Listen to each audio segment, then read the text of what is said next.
Hey, what's up, boxing fans? Just watched my man Blood Boxing's video uh, talking about a few fights, and I wanted to make a video. I hadn't made a boxing video in a little while.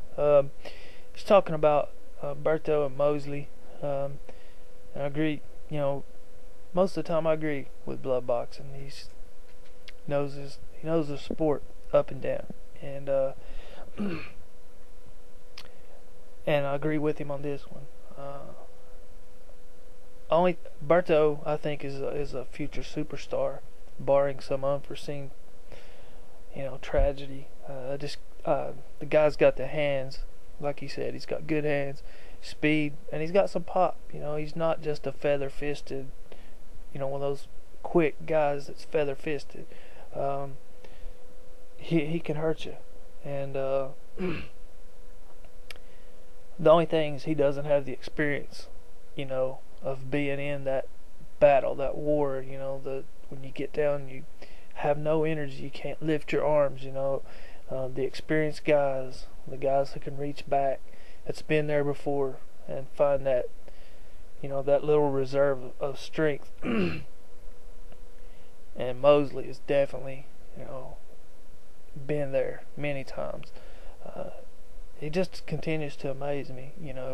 His speed really, he may have lost a little bit, but it's not real noticeable. He can still, whereas Roy Jones, you've seen the fight against Calzaghe, he just couldn't pull the trigger on the combinations. I can remember watching him throw 8, 9 punch combinations, man. But I guess it would be called a flurry instead of a combination, but you know what I'm talking about. And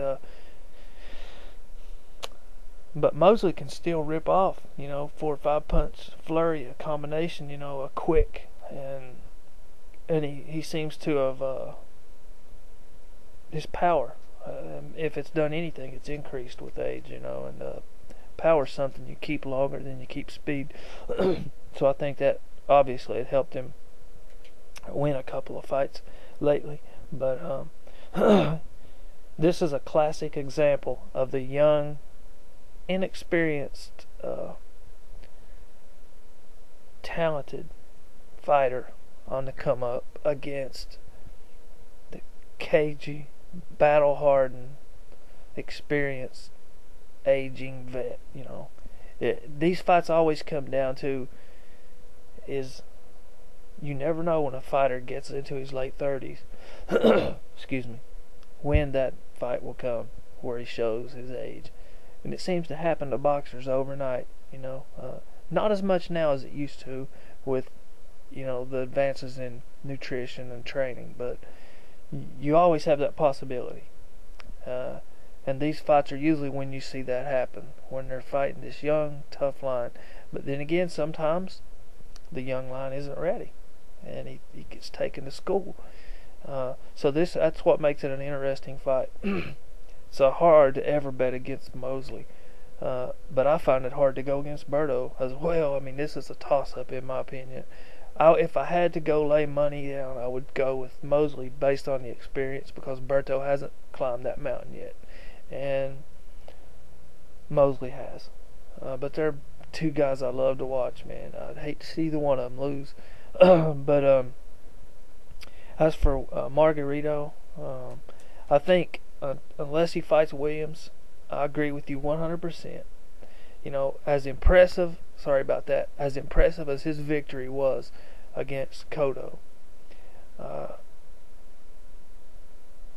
he couldn't do that to Williams. And Williams, they talk about Margarito's endurance and stamina and wearing people down. He couldn't do it to Williams. Williams he's a punch machine. I mean, he's throwing 100 punches in the 12th round. So, until Margarito beats Williams, I don't think we can say, no matter how impressive, that he's at the top of the welterweight division. And I think that's a fight that should, maybe a little 3 or 4 fight tournament with, say, Berto and Mosley and Williams and Margarito, and maybe Cotto and Clottey. Then you always have your guys, 2 good welterweights that's underrated, fought to a draw recently. Delvin Rodriguez and Latsuayo. And both of those guys have some talent, and Latsuayo has a few good wins if you look down his resume. So they're like kind of with Zab Judah and those guys just below the top 3 or 4. All those guys fighting to get back up in there. I wasn't real impressed with Zab his last fight, but I think he gets up for the big fights more than he does just a tune-up type fight. But as for David Haye and the heavyweights, excuse me, I can't, I'm getting a cold or something. But I think he has invigorated and added some life to the heavyweight division. If nothing else, he was impressive against Barrett. Of course, Monty Barrett, he's had his ups and downs, but he is he's a better than average fighter. So I'm like blood boxing. I'd like to see Haye get a couple more fights. Especially like to see him fight a tall fighter that he'll have to face if he's to get, beat one of the giants. And in talking about reach, David Haye has fairly long arms for his size to not be a real huge heavyweight. But he's still, I think Vladimir Klitschko, I think he has an 81-inch reach. Vitaly has an 80, and I think David Haye's like 78.5 or 78. So he'll be giving 2 or 3 inches away, and that can be a problem.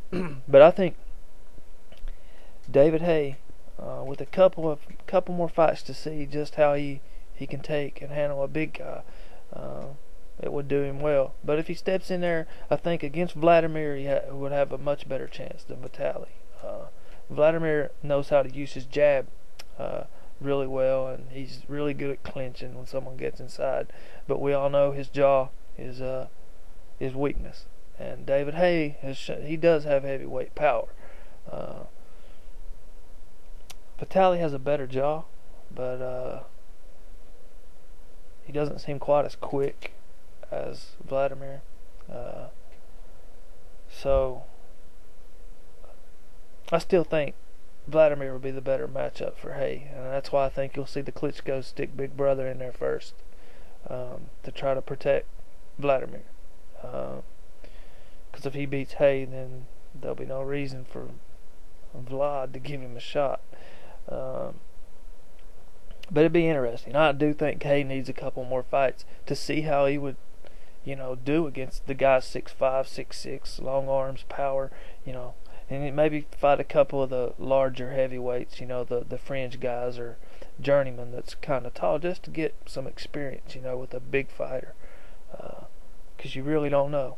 And but at least he's added some excitement that hasn't been there in a while. People are wanting to see a heavyweight fight, are clamoring for Haye against a Klitschko, and I haven't seen that in a while.